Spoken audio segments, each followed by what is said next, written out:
Ayon sa Department of Health, mas mababa na ang bilang ng mga naitalang naputukan simula noong December 21 hanggang kaninang umaga kumpara sa kaparehong panahon noong 2012.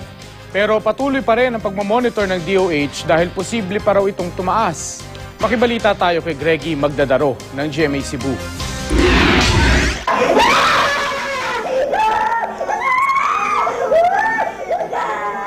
Nagsisigaw sa sakit ang 6 anyos na lalaking ito habang ginagamot ang mga sugat niya sa Lapu-Lapu District Hospital. Nagtamo siya ng mga sugat sa kamay at balikat matapos tamaan ng shrapnel ng lata kung saan niya inilagay ang paputok na Yolanda.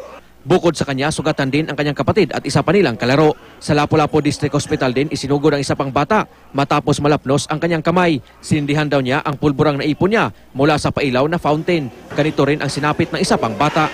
Ayon sa doktor, minor injuries lang ang sinapit ng mga biktima kumpara sa iba pa.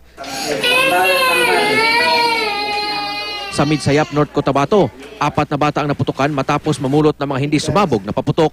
Ayon sa Department of Health, karamihan sa mga biktima na paputok sa bansa, pikulo ang nakadali.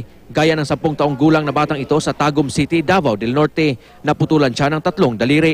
Pikulo rin ang tumama sa kaliwang mata ng batang ito sa Kawayan City, Isabela.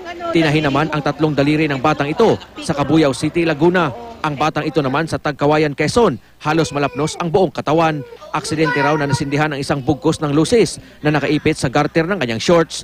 Ayon sa DOH, kumonti na ang mga biktima ng paputok na isinugod sa iba't ibang ospital sa bansa sa buong magdamag. Sa huling datos nga ng Department of Health, mas mababa na ang bilang ng mga biktima mula noong December 21 hanggang January 2 kumpara sa kaparehong panahon noong 2012. 10% po yung binaba at kami po ay nagpapatuloy po sa pagmomonitor po niya kasi hanggang 5 pa ng January kami magtatapos. Muling panawagan ng DOH. We call for a total ban of the sale of firecrackers and at the same time, total ban of sale of fireworks na kung saan-saan lang. Greggy Magdadaro, Nagbabalita, Pilipinas.